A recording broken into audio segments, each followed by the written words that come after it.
Oh, hello, great readers. I'm Bill Chan. I'm Nimacum. I'm Van Chan. In this class, I'll read to all of you a part of Ulysses, Bess, L. Ulysses, James Joyce, Chap, 16 Sec 4. No cheer for father. Brewer. The wind.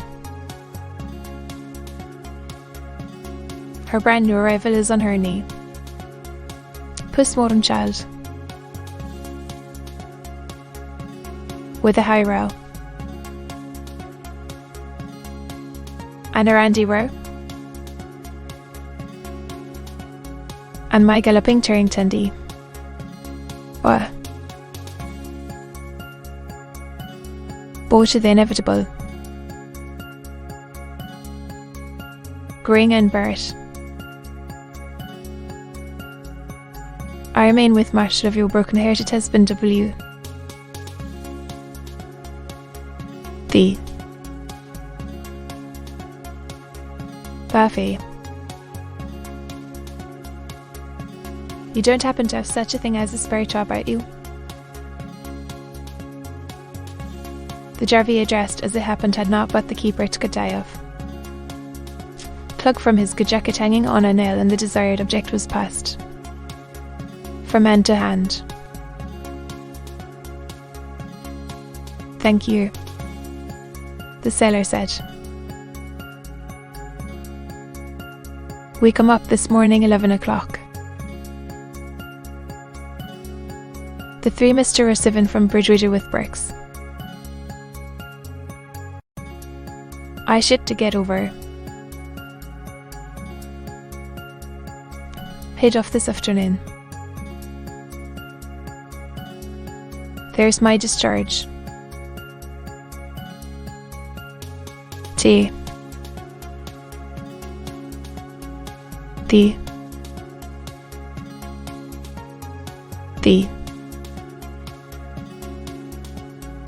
Buffy.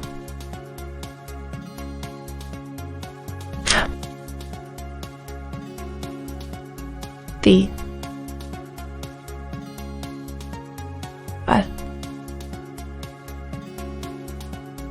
In confirmation of which statement he extricated from an inside pocket and handed to his neighbour a not very clean looking folded document. You must have seen a fair share of the world, the keeper remarked, leaning on the counter. Well, the sailor answered upon reflection upon it. I've circumnavigated a bit since I first joined on.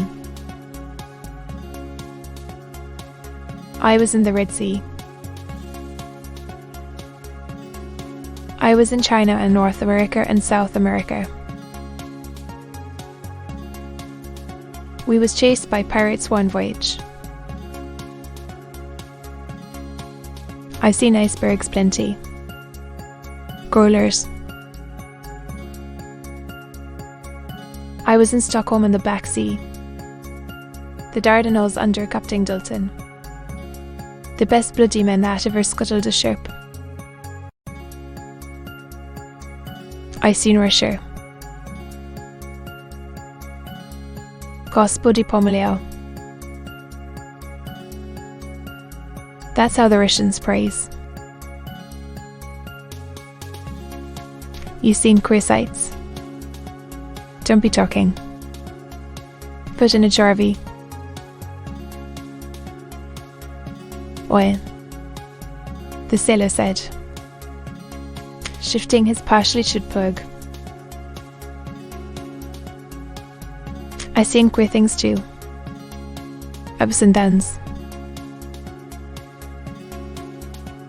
I seen a crocodile bite the flick of an anchor same as I'd see that. Fish. A con. like that. And I seen miniatures and brew that eats corpses and the livers of horses. Look here. Here they are. A friend of mine sent me. He fumbled out a picture postcard from his inside pocket, which seemed to be in its way a species of repository, and pushed it along the table. The printed matter on it stated Chose de Indios. Bene. Bolivia. All focused their attention at the scene exhibited.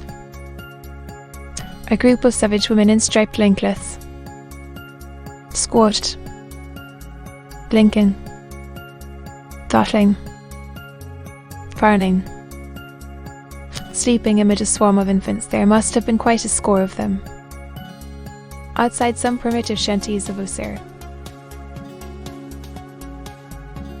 Shoes cook all day. The communicative tarpaulin added. Stomachs like bird graters. Cuts off their duties when they get burn no more children. See them sitting there stark ballock neck eating a dead horse's liver raw. His postcard proved a centre of attraction for Mrs. the Greenhorns for several minutes if more. Know how to keep them off. He inquired generally. Thus, that boggles him. Us. Mr. Bloom, without evincing surprise, and ostentatiously turned over the card to peruse the partially obliterated address and postmark. It ran as follows: Charge de Postal, Sir Abudin, Kilibix, Santiago, Shui. There was no message evidently, as he took particular notice. Though not an implicit believer in the lurid story narrated or the exhibiting transaction for that matter, despite William Tell and the Lazarillo Don Cesar de Bazan incident depicted in Maritina, on which occasion the former's ball passed through the latter as having detected a discrepancy between his name, assuming he was the person he represented himself to be and not. Sailing under Fusclos after having boxed the compass on the strict QT. Somewhere in the fictitious addressee of the missive, which made him nourish some suspicions of our friend's bona fides, nevertheless, it reminded him in a way of a launcherish plan. He meant to one day realise some Wednesday or Saturday of travelling to London via Wong See not to say that he had ever travelled extensively to any great extent, but he was at heart a born adventurer, by a trick of fate he had consistently remained a landlubber, except he called going to Holyhead, which was his longest. Martin Cunningham frequently said he would walk up past to Regan, but some due stitch or other eternally cropped up, with the net result that the scheme fell through. But even suppose it did come to planking down the needful and breaking Boyd's heart, it was not so dear. Purse permitting, a few guineas at that side, considering the fare to Mullingar where he figured on going was 5 and 6. There and back.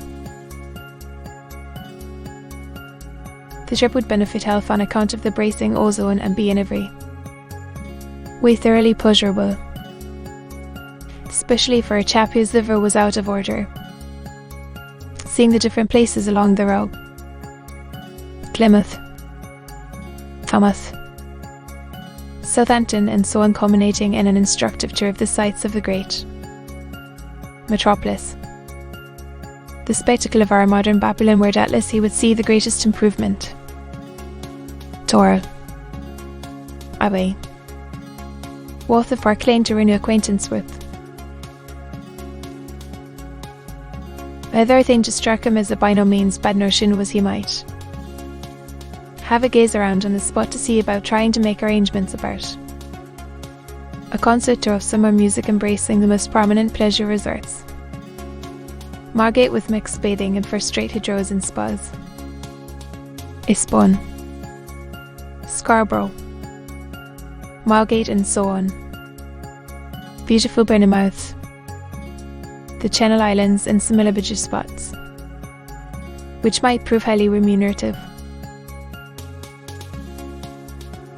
Not to, of course, with a hole and corner scratch company or local ladies on the job. When is Mrs. C.P. McCarthy play me or Valis and I'll push you there. Take it. No. Something top-notch. An all-star Irish guest. The Tweedy Flower ground-upper company with his own legal consort as leading Lady Ausa. Sort of counterblast to the Ulster grimes and moody manners. Perfectly simple matter, and he was quite sanguine of success. Providing posts in the local papers could be managed by some fellow with a bit of bands who could pull the indispensable wires and this combined business with pleasure. But who? To be continued.